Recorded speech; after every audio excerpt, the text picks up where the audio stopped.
Good afternoon, brethren. Turn your Bibles with me in the book of Acts, Acts chapter 26. We are going to read the whole chapter, Acts 26, verses 1 to 32. Ito pong sinasabi ng salita ng Diyos. So Agrippa said to Paul, "You have permission to speak for yourself." Then Paul stretched out his hand and made his defense. "I consider myself fortunate that it is before you, King Agrippa. I am going to make my defense today against all the accusations of the Jews, especially because you are familiar with all the customs and controversies of the Jews. Therefore, I beg you to listen to me patiently.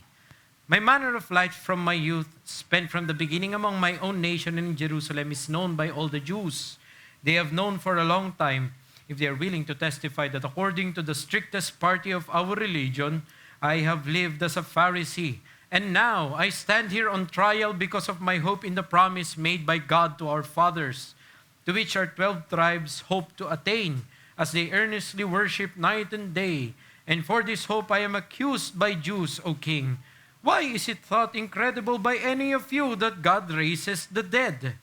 I myself was convinced that I ought to do many things in opposition to the name of Jesus of Nazareth. And I did so in Jerusalem. I not only locked up many of the saints in prison after receiving authority from the chief priests, but when they were put to death, I cast my vote against them. And I punished them often in all the synagogues and tried to make them blaspheme. And in raging fury against them, I persecuted them even to foreign cities." Verse 12. "In this connection, I journeyed to Damascus with the authority and commission of the chief priests. At midday, O King, I saw on the way a light from heaven, brighter than the sun, that shone around me and those who journeyed with me. And when we had all fallen to the ground, I heard a voice saying to me in the Hebrew language, 'Saul, Saul, why are you persecuting me? It is hard for you to kick against the goads.' And I said, 'Who are you, Lord?' And the Lord said, 'I am Jesus whom you are persecuting. But rise and stand upon your feet, for I have appeared to you for this purpose, to appoint you as a servant and witness to the things in which you have seen me and to those in which I will appear to you, delivering you from your people and from the Gentiles, to whom I am sending you to open their eyes, so that they may turn from darkness to light and from the power of Satan to God, that they may receive forgiveness of sins and a place among those who are sanctified by faith in me.'" Verse 19. "Therefore, O King Agrippa, I was not disobedient to the heavenly vision, but declared first to those in Damascus, then in Jerusalem, and throughout all the region of Judea, and also to the Gentiles, that they should repent and turn to God, performing deeds in keeping with their repentance. For this reason the Jews seized me in the temple and tried to kill me. To this day I have had the help that comes from God. And so I stand here testifying both to small and great, saying nothing but what the prophets and Moses said would come to pass, that the Christ must suffer, and that by being the first to rise from the dead, he would proclaim light both to our people and to the Gentiles." And as he was saying these things in his defense, Festus said with a loud voice, "Paul, you are out of your mind. Your great learning is driving you out of your mind." But Paul said, "I am not out of my mind, most excellent Festus, but I am speaking true and rational words. For the king knows about these things, to him I speak boldly. For I am persuaded that none of these things have escaped his notice. For this has not been done in a corner. King Agrippa, do you believe the prophets? I know that you believe." And Agrippa said to Paul, "In a short time would you persuade me to be a Christian?" And Paul said, "Whether short or long, I would to God that not only you, but also all who hear me this day might become such as I am, except for this change." Then the king rose, and the governor, and Bernice, and those who were sitting with them. And when they had withdrawn, they said to one another, "This man is doing nothing to deserve death or imprisonment." And Agrippa said to Festus, "This man could have been set free if he had not appealed to Caesar." Tayo manalangin. Father, we have read a great many of your words this afternoon. We ask, Lord, that may it not be in vain in our hearts because of our sinfulness. Forgive us, O Lord, and open our hearts, Lord, that we might behold wondrous things out of your word. Lord, we pray in the words of our hymn that you speak, O Lord, to you as we come to you to receive the food of your holy word. Take your truth, Lord, plant it deep in us, shape and fashion us in your likeness, that the light of Christ might be seen today in our acts of love and our deeds of faith. Lord, speak and fulfill in us all your purposes for your glory. In Christ's name we pray. Amen. Ano po itong binasa natin? We are once again in our continuous na lectio sa Book of Acts. If you would remind yourself, our beloved deacon has given us a prelude to what is to be the final na litigation kay Apostle Paul according to the Book of Acts. Our passage is within the last big section of Acts, which is from Jerusalem to Rome. The first subheading of it was Paul in Jerusalem, which is composed of chapter 21, verse 17, hanggang chapter 23, verse 35. The second subheading is Paul in Caesarea. So lahat ng ating mga pinag-aaralan ngayon is nasa pangalawang subheading na ito. Chapter 24, verse 1 hanggang ngayon na matapos ang kabanata 26 to 32. After this, the next section will be the final section, which is the sea voyage to Rome. Hanggang chapter 28 na yon. Let me just remind you that the common theme in our section is that Luke does his best to record historically the defense speeches of Paul. Paul here is under many microscopes and litigation by both the Jews and the Gentiles. Tandaan ninyo sa mga unang mga kabanata that Paul made his defense before the people of Israel, and then Paul made also his defense before the Roman tribunal for the defense of his rights. And also Paul made the defense before the leaders of Israel when they were in Caesarea na. And nung mga nakaraan, there was this Paul's defense before the conniving at sly na si Felix. Then also, chapter 25 verses 1 to 12 is Paul's defense before Festus. And in chapter 25 verse 13 hanggang dito, sa ating binasa is Paul's defense before the king of the Jews at this time, which is King Herod Agrippa. Our passage ends the second section of this big block of text in Caesarea, and it serves as the grand finale of his defense speeches. In the passage, we see from Paul's own lips his defense of his whole life and ministry, and what he insists as the main reason why he is persevering in spite of his predicament. If you are reading the book of Acts, you would notice na mas mahaba ang kanyang pagtatala kung papaano siya naligtas at papaano siya tinawag ng Panginoon sa road to Damascus. This is the third time this will be recounted in the book of Acts, and there is a purpose why there are more insights into it. Now, as it is obvious sa inyo that we have so many texts to deal with. But I wish we had the whole day to expound on this, but I have to choose what we need to focus ourselves to during this afternoon.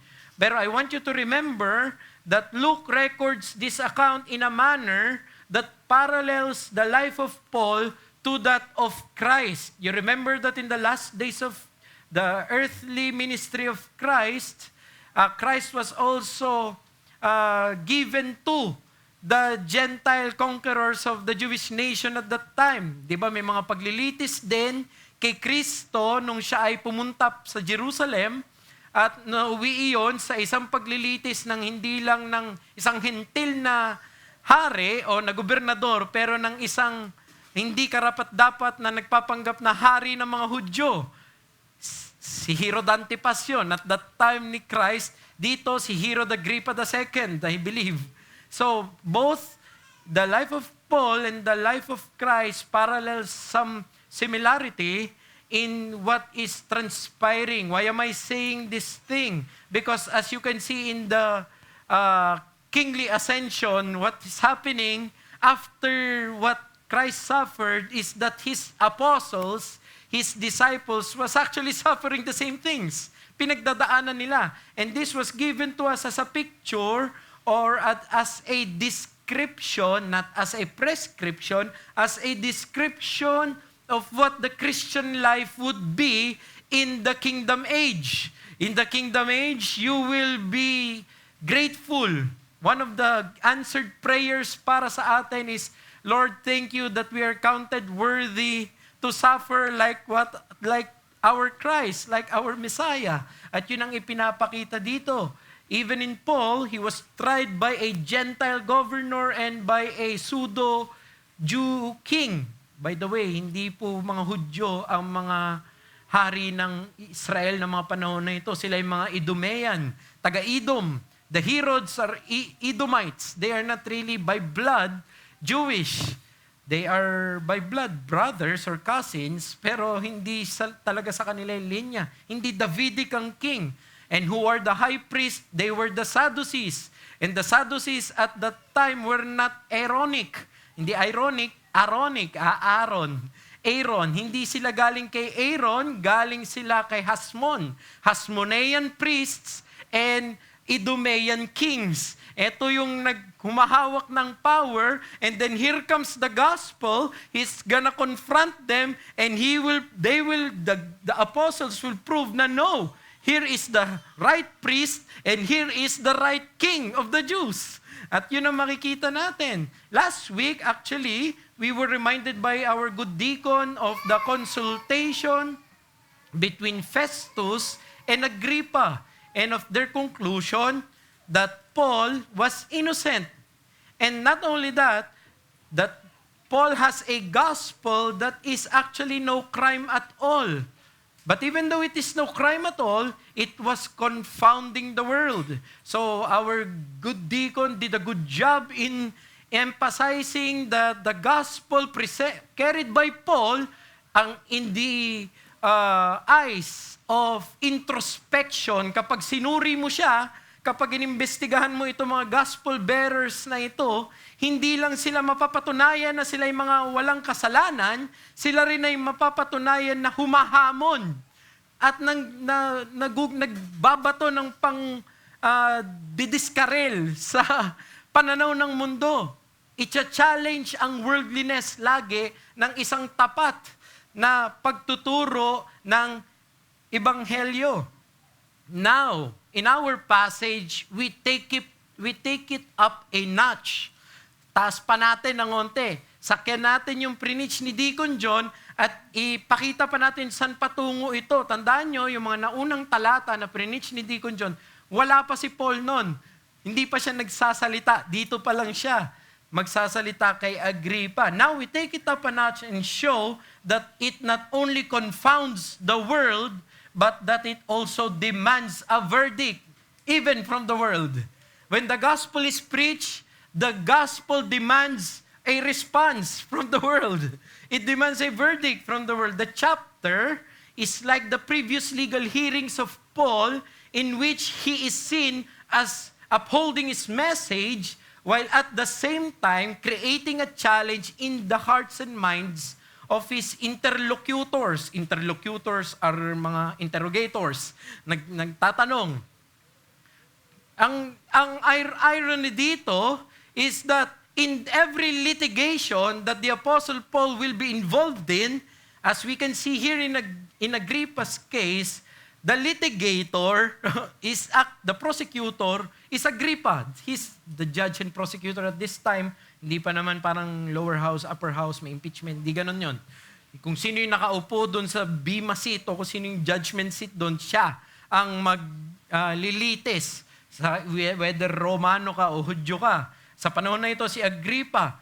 At siya man ang naglilitis, ang kabalintunaan, the irony is that Agrippa is the one ended up in a corner. Siya yung na-corner and he is the one needed to justify and answer for the things presented. That's why ganun yung title natin, when the defendant puts the judge on trial. Nakakita na kayo sa political landscape ng Pilipinas na nagpapalit ang may hawak ng kapangyarihan, pero never na ang Supreme Court, siya yung biglang nilitis nung defendant.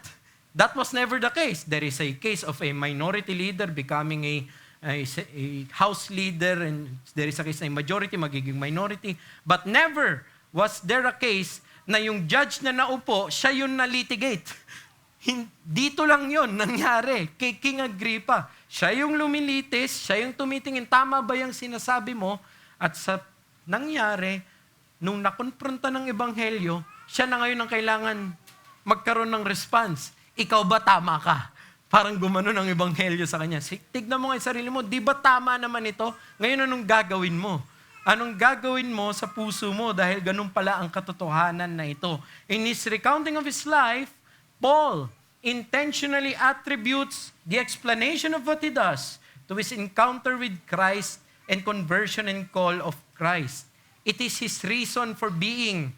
Di ba naghahanap sila ng rason? Bakit nangyayari ito? Alangan naman padala kita kay Caesar nang wala naman akong ilalagay na kung anumang krimen sa affidavit mo. Paano yun?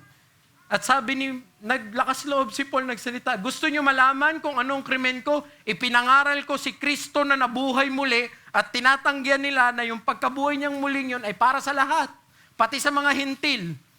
Take note, just a theological nugget, wala ito sa manuscript ko, but if you would study, you know why yung mga litigators na mga nauna, hindi binanggit ang Gentiles? Bakit si Paul lang ang bumanggit ng word na Gentiles? Just think, sino ba yung mga hurado nila? Mga hentil.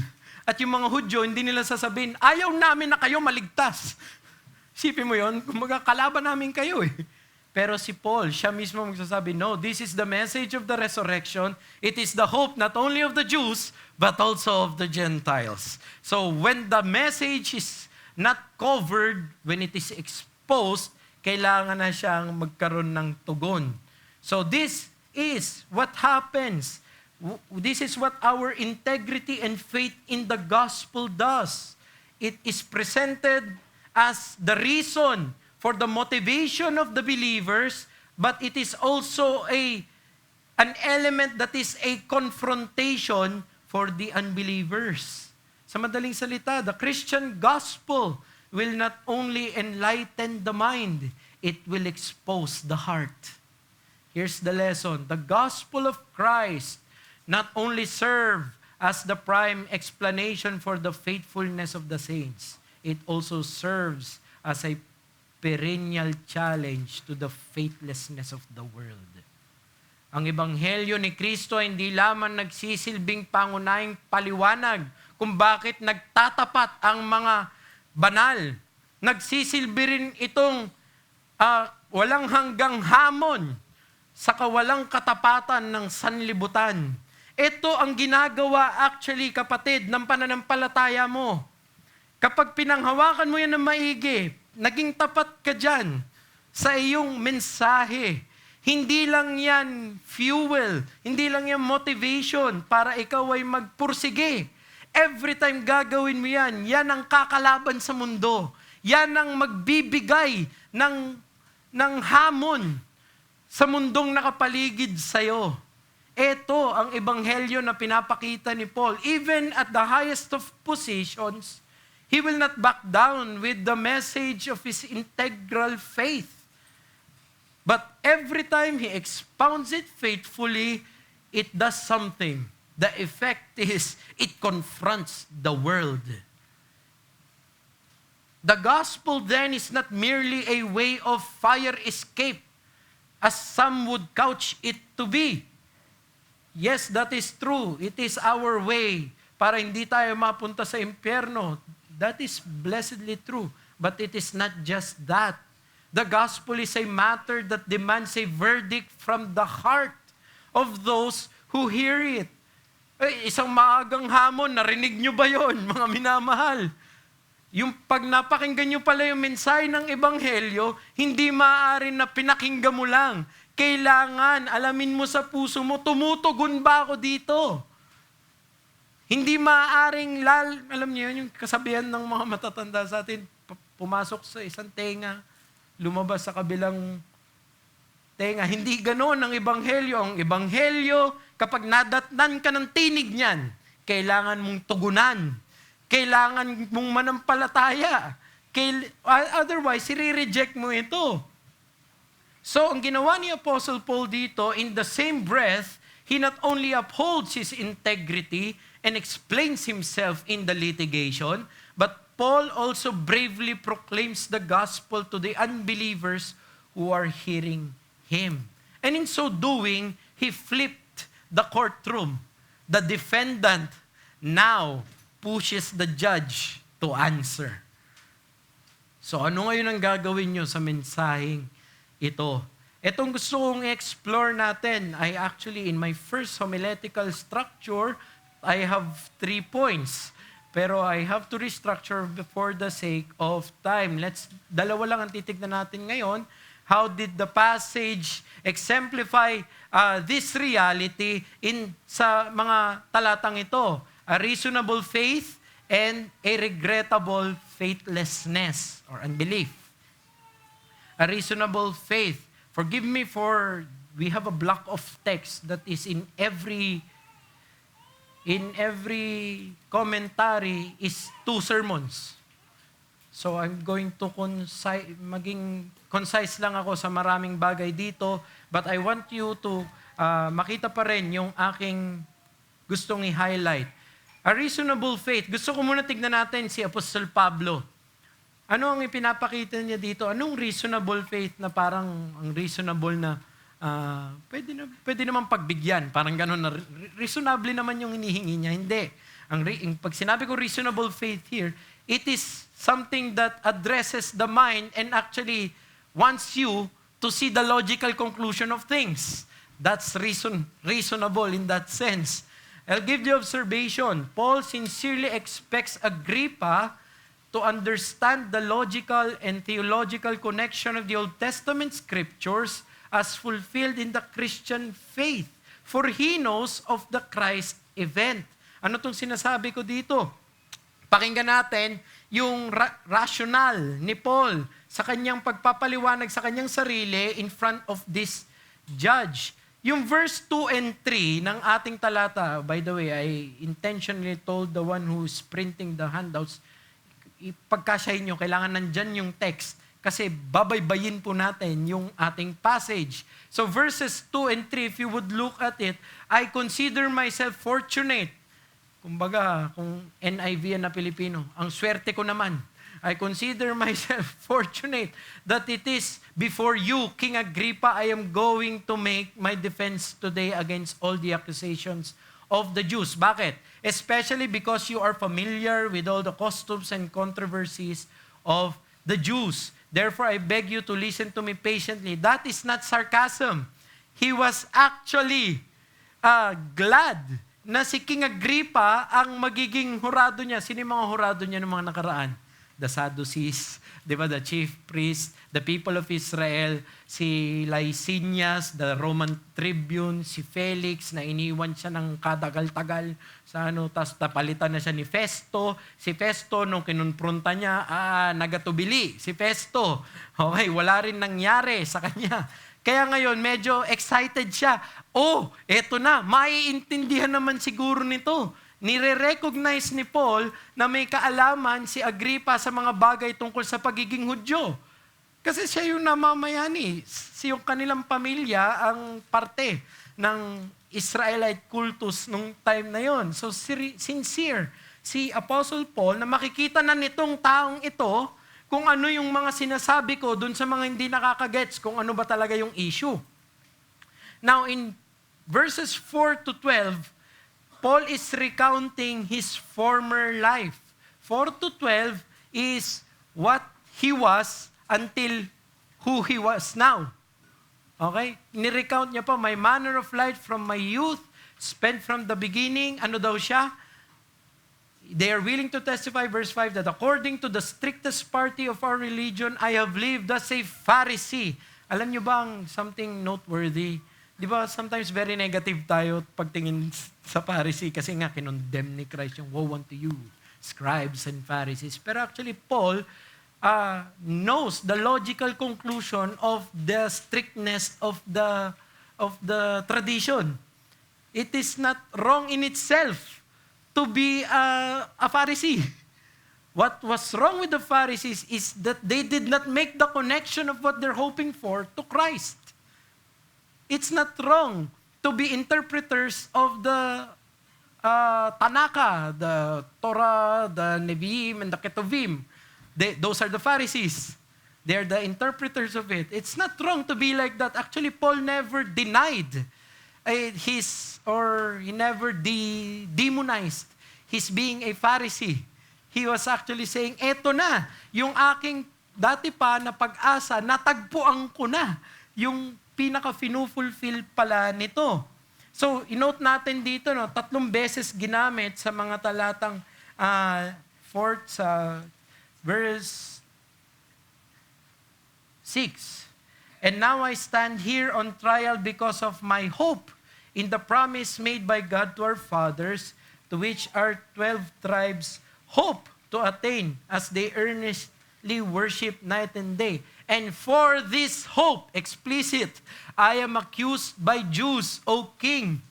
Verse 8, why is it thought incredible by any of you that God raises the dead? So, question, ano ang pag-asa according sa tradition nila? The Jewish hope is the resurrection. And what they failed as a group to understand is that resurrection is not actually personal resurrection lang. The Jewish hope is actually a federal resurrection. May representation, may mauuna na mare-resurrect at dun yung pag-asa natin. At syempre, papaliwanag niya dito na si Kristo pala yun. As you can see in the interspersing of his dialogue with Agrippa na si Kristo pala, siya yung unang magsasuffer and to rise again from the dead, at ito yung magiging pag-asa natin. Verses 13 to 18, for the sake of time, basahin nyo na lang, it recounts the conversion and call of Paul. Highlight there sa mga talatang yon that the gospel message remains the same, repentance and faith. Actually, ang daming elements na lalabas dito. If I can only be given one more. Parang ganun, mag-excursus tayo. Dito lalabas yung word na Satan. Di ba? You will be delivered from the Satan. Alam mo yung mga implikasyon sana nito, ang gaganda. But we don't have time. But just note that the gospel message is still centered on conversion, repentance, and faith. Verses 19 to 23, ang end ng verse homiletical point natin, Paul is now saying that what they anticipate is now fulfilled in whom? In Jesus Christ. So pag binasa niyo yung text, parang tignan niyo kung paano nag-expose si Paul sa kanyang sarili. Parang may kukwento ko sa iyo, Haring Agrippa, pagpasensya mo ko, ito yung nangyari. Ito kasing pananaw ko noon, pero nung nagkaroon ako ng special revelation, niligtas ako ng Panginoon, tinawag ako, naintindihan ko ng mas malalim na si Kristo pala ang katuparan ng mga bagay na ito. Alam mo kung ba't nag-anticipate si Paul? At excited, by the way, the tone of the text is excitement. Hindi po siya pagod, hindi siya inaantok, hindi siya busog, hindi ganon. Prisoner siya dito. Alam niyo kung ano siya, excited siya, parang ngayon lang, parang alam mo yung kapatid natin kaninang galing sa abroad na ngayon lang nakakita ng Pilipino ulit. Parang ganon. Ito yung mga kapatid ko. Parang ganon. Ganon ang tingin niya kay Agrippa. Mauunawaan ako nito.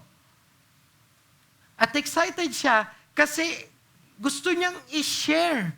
Ano ba yung pananaw ko? Hindi naman po ako lumaban sa kanila ng walang rason. Hindi lang ako nag-insurrection. Hindi ako gumawa ng gulo para lang manggulo. Kaya po itong aking pinaniniwalaan, o Haring Agrippa, at dahil ito ang nakasaad sa aming batas. Paul is, very important to Paul is explicitly connecting what they believe as the Jews to actually be in Christ. Ito yung kailangan namin. Ito yung mensahe pala namin. At actually, hindi siya mananatili doon. Hahamunin niya pa si Agripa. Di ba naniniwala ka sa mga propeta? Alam kong naniniwala ka, ha? Gumanon pa siya. Hahamunin niya pa si Agripa. Ibig, parang implied doon na, dapat paniwalaan mo rin ito. Ito pala hinihintay namin. Ito pala si Kristo. Mga kapatid ko, kung hindi kayo na-excite dito, isipin nyo lang, paano kung hindi dumating si Kristo? Baka pareha tayo, lahat tayo dito pare sa iyo. Sadducees yung iba sa atin, hindi naniniwala. Di ba? Chief priest, pero nadatnan tayo. Alam mo ba kung gaano ka-privileged tayo ngayon? Sa inyo, wala nang pagdududa. Alam nyo na. Ang dami ng siglo ang nakalipas na develop na ang theology. Here, in its infant form, sinasabi mismo, first hand ni Paul, eto ang ibig sabihin yan. Alam niyo yung nangyayari? It's like, you remember Luke chapter 24, when Christ resurrected and may 2 disciples naglalakad papunta sa Emmaus, what did Christ do? And beginning from from scripture, from the prophets to the Psalms, he explained to them about himself. What Paul is doing is a microcosm of that. He is Christocentrically interpreting every religiosity na meron sila. So, Paul has an expectation that Agrippa understands this and actually is excited for him to respond to it. In other words, anong nangyayari dito? The faithful disciple makes the gospel message and the Christ event the main agenda of his obedience and perseverance. Alam mo ba't sigurado si Paul? Sabi niya kasi hindi naman po ito naganap sa isang sulok. Hindi po kami secret na sect. Di ba yun nangyari po sa Jerusalem? Alam ninyo? Ini-imply niya, di ba kayo nga yung nagpapako doon sa leader namin? At di ba kayo rin, kayong mga Romano rin yung nagbabantay sa tomb na biglang nawala yung bangkay doon? At tapos pinagpapatay nyo na. Hindi, wala na siyang ginawa. Ako na lang yun. Pinagpapatay nyo na yung mga bantay para hindi magsalita. Walang problema sa ebidensya. Hindi ito nakatago. Wala po kaming ibang agenda dito. Lantad ang mga pangyayari sa Christ event. Pag sinabing lantad, revealed.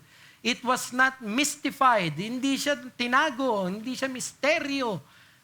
Alam ng lahat. Ang dami nga nakasaksi. 500 nga na disciple na nagsabi na buhay mo nga muli si Kristo. Nagpakita siya doon. Sa atin, isang chismosa lang, paniniwalaan na natin. 500 na alagad ang nagsasabi. At sinasabi ngayon ni Paul kay Herod, hindi ko maintindihan bakit ayaw maniwala ng mga kapatiran natin na may resurrection from the dead. Why is it so impossible for you that there is a resurrection from the dead? Kumbaga, anong nangyayari? Hindi ba't yun naman talaga pananaw natin? Ngayon, ayaw natin tanggapin. You know why? The crux of the matter, ayan na, papasok na ni Paul, is because that resurrection from the dead is not only the hope of the Jews, it's also the hope of the Gentiles. Bakit unang inimprison si Paul dito? What's the real charge? Remember your history? What's the real charge? May mga nanggulo ng mga Hudyo at sabi niya, nagpapapasok ito ng mga hentil sa loob ng templo. Sinasabi ni Paul ngayon, ang tunay na rason, ayaw nilang tanggapin po na kayo po, tinuturo niya, di ba Romano ka, hentil, na pwede rin kayo actually sa presensya ng Diyos namin. Kaya si Paul lang yung kaninang in-expound ko, si Paul lang ang naglakas loob, ibanggitin ang mga hentil sa loob ng redemptive plan ng Diyos. By the way, mga kapatid ko dito sa Pilipinas, kayo rin po lahat ay hentil. Wala po sa inyong Hudyo by blood. Okay? So, ibig sabihin tayo ang nakinabang sa mga katotohanan na ito. Pero itong ginagawa ni Paul, lahat ng kanyang katuruan, kaalaman, inimbudo niya. Lahat ito natatagpuan kay Kristo. Andito lahat ng pananampalataya at pag-asa. That is my main agenda. So what's the principle? Christ is the inevitable focal point of every sincere adherent of Scripture. You will say that you believe the Scripture, but if you do not believe on Christ, that is false. That is not real belief according to the Bible. You know what believing in Scriptures are according to the Scriptures? You will believe in Christ. So the Jews of today, do they believe in Torah? Yes, but they do not believe in the totality of Scripture. What differentiates Ben Shapiro from John MacArthur is not their eschatology, it's their Christology. You can have that eschatological, messianic na pero kung wala si Kristo doon, it is not the real hope of the Bible. Ito ang tunay na dadatnan. Ito yung gusto ko sabihin. Kung sinasabi mo nag-aaral ka ng salita ng Diyos, hindi maaari na hindi ka lalanding sa airport ni Kristo. Si Kristo ang naiya mo. Yun lang ang palapag kung saan pwede kang lumanding kung tunay na nananampalataya ka. I-apply nyo ngayon to kay Agrippa. Ng pananaw niya sa kanyang sarili ay may pangkaalaman sa mga batas ng mga Hudyo. Sinasabi ni Paul, kung talagang alam mo ang aming batas, dapat babagsak ka rin as an adherent of Christ. No true claimant of Scripture can deny that it is Christ that is the fulfillment that demands our allegiance. So the Christian's reasonable hope must be placed then not in his innocence, not in his integrity itself. The Christian's hope is placed in the person and work of Christ. Ang pag-asa ng alagad ay wala sa kanyang sariling kabanalan, pero nasa gawain at persona ng kanyang tagapagligtas na si Kristo. It is not mere personal kindness that we must exemplify merely in the world, or innocence that must be ultimately held. What we must ultimately uphold, and i-bring up sa mundo is the message of Christ. So, application, make sure all your religiosity or attempts to lead others to the faith ends up in the acknowledging of Christ. We are blessed with the message kanina about discipleship. There is no real Christian discipleship without the Christ of it. We have been in circles. I have said this before here. Ng discipleship, ay bunga ko yan. You are not the Christ. Ang tunay na discipleship dapat sumusunod kay Kristo. The two legs of discipleship are what? You listen and you follow the life. Which word will you listen? My human word? My sinful life? Ang susundan mo? No, ituturo nating lahat ng pagsunod kay Kristo, lahat ng salita ni Kristo. I would like to talk to every family man here. Here is a reminder. It is not ultimately you, your word, that is the authority in the house. It is Christ's. It is not ultimately your innocence that you want to drive your children to. It is Christ's. Ito ang dapat nating gawin. Beware of what Michael Horton says, Christless Christianity. Basically, that's having the form of Christianity with all the programs, with all the niceties, but without Christ itself. Mag-ingat tayo sa Christianidad na yun. Huwag tayo makontento na ang Christianidad lang natin, ay bumait na ako. Hindi po. Ang tanong po is hindi yung tumigil ka na mangutang, tumigil ka na magmura, hindi mo na pinapalo yung aso ng kapitbahay, o whatever. Hindi yon ang basihan ng Christianidad mo. Ang basihan ng Christianidad mo, gaano ka na ba kalapit sa imahe ni Kristo? Pag tinignan mo yung puso mo, hindi yung imahe na icon, no? Mali yun. Yung gaano ka na ba ka-Christ-like? That's real Christianity.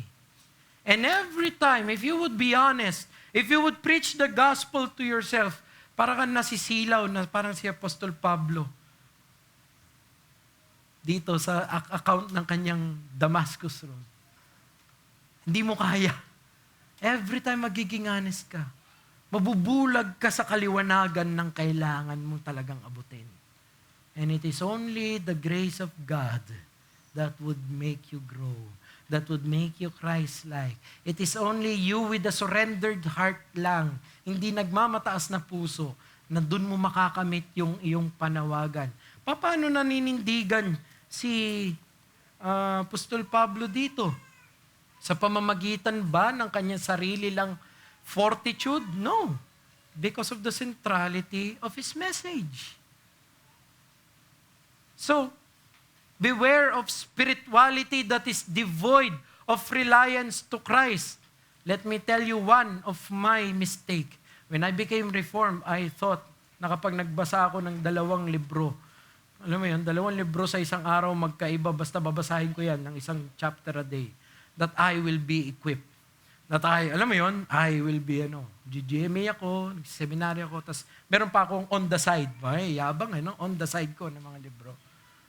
And I thought that is what will make my spirituality flourishing. Oh, don't get me wrong, books are good. I still love them. You all of you love them. For sure nga, dami na sa inyo nakabasa ng libreng book dun sa conference, di ba? Oh. Lahat kayo gumanon. Pero anong nangyari sa akin noon?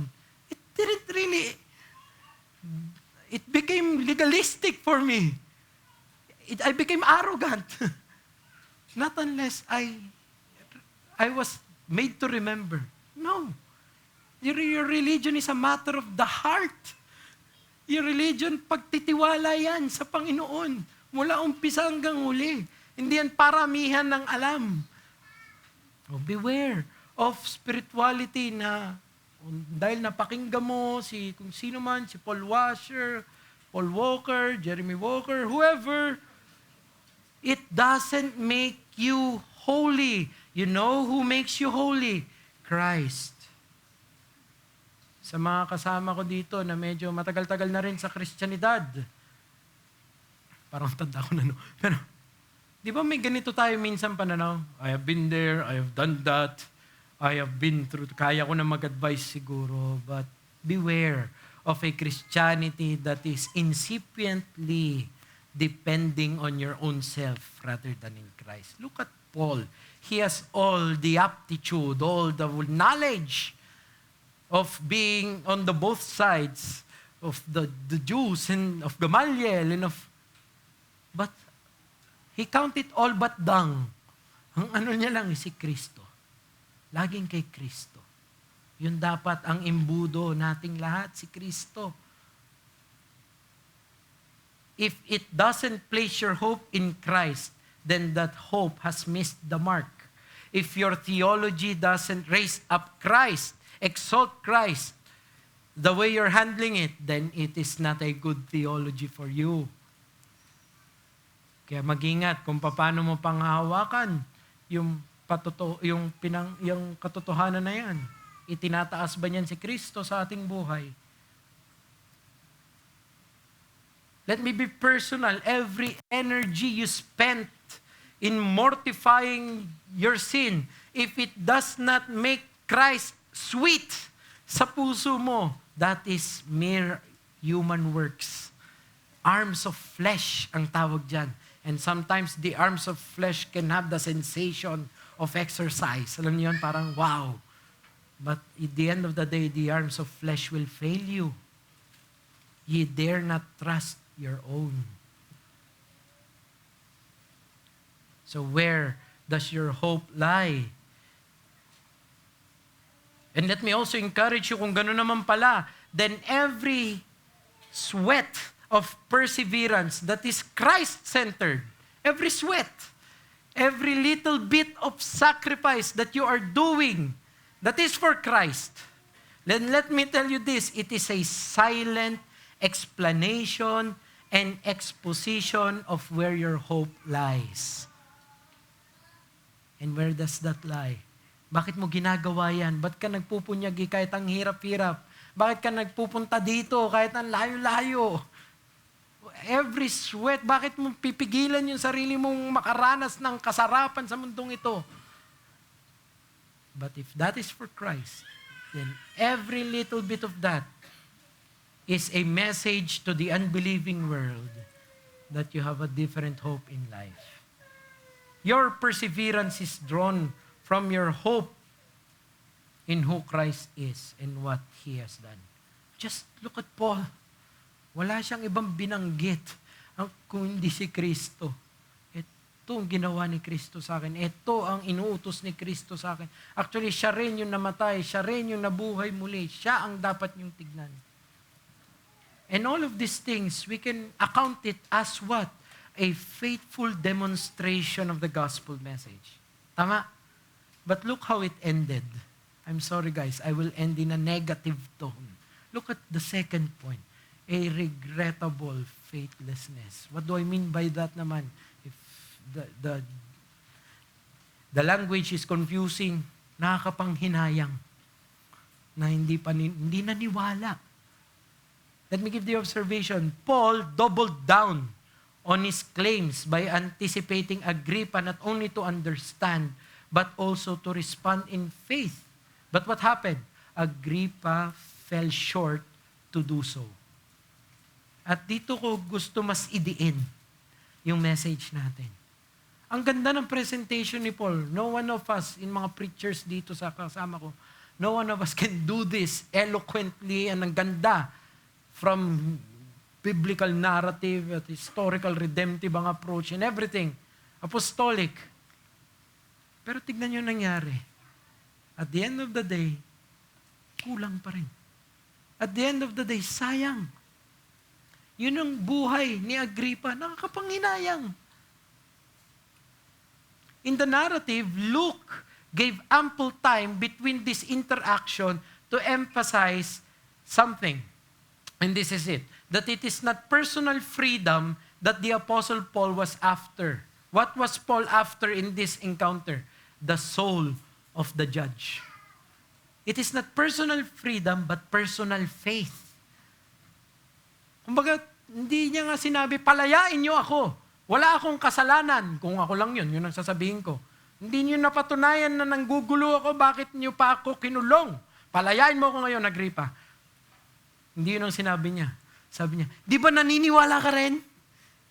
Hinamon niya pa, doubles down yun. Kumbaga, sa tong it's game. Dumoble ka pa ng sapaw. Hindi. Sige pa. Kailangan mo tong tugunan. Ang point ko doon, even at the detriment, hindi siya nang hihingi ng pabor dito. Kinokonfronta niya yung mundo. Ito yung kailangan mo. In the narrative, pinapakita that in spite of the clarity and in spite of the misconception of the others, Paul did not flinch. He instead doubles down on his challenge. Alam niyo yung 24 to 27 ng ating talata? Tignan niyo, as he was saying these things in his defense, nagsalita ulit to, Festus said with a loud voice, may adverb, okay? Pasigaw. Alam niyo yung sinabi niya, pasensya na ha. Alam ko pong hindi maganda ito dito sa kultura natin, pero nasisiraan ka ng ulo. Ano ba yun? Nahihibang ka na. Nasobrahan ka na sa pag-aaral, sabi ni Festus. Yung pag-aaral mo, dinadala ka niya kung saan-saan na. Pero sabi ni Paul, in the most stoic na pwede niyang gawin, I am not insane. What I'm saying to you is reasonable. Yun yung word kaya sa first point. Reasonable. You can reason with it. Makikita mo na ito talaga yon. In spite of the interruption, he aims to persuade. The word persuaded, by the way, is used by both parties. Both the litigators and even the defendant. So Paul's intent is clear. He was not vying for freedom or favor. He was trying to win the soul of Agrippa to the Christian faith. But you know what is the saddest part in all of this? I know the text is long, brothers, pero ang pinakamalungkot na parte dito sa binasa natin ay itong mga talatang ito, verses 30 to 32. Agrippa and his company stood up, withdrew, deliberated, came back, acknowledged Paul's innocence, but hanggang doon na lang. Napansin ninyo? Yung dulo, nag-usap sila, teka, wala namang kasalanan to eh. Pwede na sana mapalis to. Pwede na mapalaya. Kung hindi lang sana nag-appeal kay Caesar, okay na to. Pero hindi in-address ni Agrippa kung ano yung pinakahuling hamon ni Paul. Anong pinakahuling hamon ni Paul? Di ba naniniwala ka? I know you believe. At sabi niya, gusto mo pa akong gawin? Gusto mo ba akong gawin Kristiyano? Ay, opo. Double down siya. Dinoble niya pa. Hindi lang po ikaw, lahat ng nakakapakinig sa akin ngayon.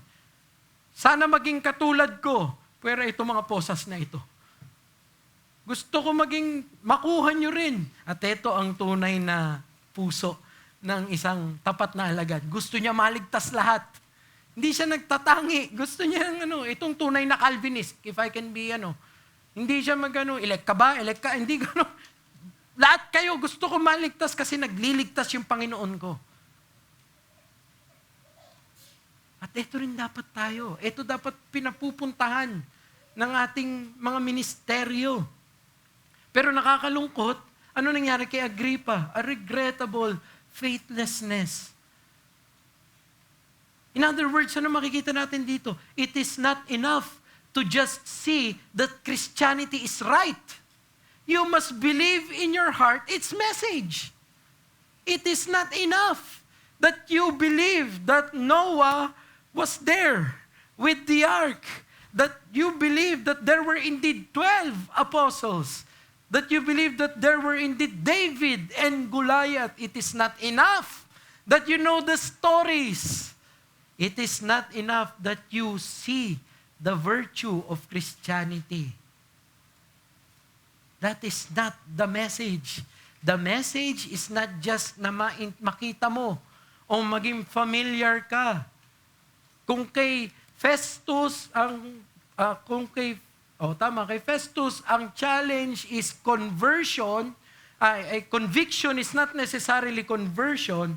Ito naman, persuasion is not necessarily regeneration. Hindi porke napupersuade ka na. Nakikita mo na, tama. Ay, okay na yon. Hindi, ibig sabihin nito, anong pinapatukuyan ko? Hindi enough na hindi ka lang kalaban. Kailangan kaanib ka. Hindi ko naman kinokontra yung church nyo eh. Sige, gawin mo lang yan. Maganda yan. Babait ka pa. Matututo ka magmano. Matututo ka magpo sa matatanda. Hindi po morality lang hinahabol natin dito. Kaluluwa mo, kailangan tumugon. Kailangan manampalataya. That's the irreducible means of salvation. You need to believe. In theology, it is not enough just to have notitia. It is not enough. Notitia is knowledge. Not just to have ascensus. Ascensus is assent. Alam mo na kaya kang kargahin ng upuan na yan pag umupo ka. Ang pagkakaiba is dapat meron fiducia. Ang fiducia ay pananampalataya. Pagtitiwala, iuupo mo yung sarili mo sa katotohanan na yon. Isasandal mo ang sarili mo sa katotohanan na yon, mga kaibigan. Baka ikaw ay narito at hindi ka galit sa Kristyanidad, hindi ka kaaway, pero hindi yan sapat. Kailangan kang kaanib ng Kristyanidad, kailangan tumugong ka ng may pananampalataya sa mensahe ng Ebanghelyo. What's the principle to admit the innocence of Christianity and yet fail to trust its message is one of the most miserable state the soul of man can have. Alam niyo bang ibig sabihin nito? Maaring tumutugon ka na, tama lahat yan, tama yan. I have nothing against that. Pero at the end of the day, para ka lang si Agrippa na, tama yan, pero para sa inyo lang yan. Okay, goods tayo. Pag nagkita tayo, body-body tayo, vibes tayo, pero wag niyo ako isama. Totoo lang yan. At nakakatawa yung illustration, pero baka ikaw, ang tagal mo nandito sa church na to. Hindi ka galit sa mensahe. Pero hindi ka tumutugon. Hindi ka tunay na nagtitiwala. It is not enough, kapatid. Kaibigan, hindi pwede yun. Nakakalumo ang kalagayan na yun. Ito yung isa sa pinakakawawa na katayuan sa daigdig. Punong-puno siya ng alingaw-ngaw ng ebanghelyo, hindi siya lumalaban dito, pero hindi rin siya tumutugon ng may pananampalataya. You hear the echoes, the sound. You resonate with your mind and you know the right words to say. Baka kaya mo pa yung tenor at soprano at bass at alto. Sabay-sabay, 4 yung boses mo, para kang possessed. Na pagkanta ng hymns, memorize mo yan. Sige, pero kung ang puso mo hindi nagtitiwala sa Panginoon, hindi mo yan sinusurrender kay God, it's all in vain. At sana hindi ka malagpasan ng opportunity ito. Huwag mong aksayahin. Ang illustration, para kang nalulunod sa gitna ng dagat. Nakita niyo siguro yung mga atleta na nalunod, pero pasadya yun na training. Sipin niyo ikaw, bigla kang nasa kalagitnaan ng karagatan at wala kang makita. Di ka marunong lumangoy. Hinagisan ka nung Coast Guard ng life ring, ang tawag doon, yung orange na salbabida, ni-research ko. Life ring, nakikita mo, yun ang kailangan ko. Ayun ang magsasalba sa akin. Malulunod ako sa bagyo dito. Ang ginawa mo, lumangoy ka pa atras.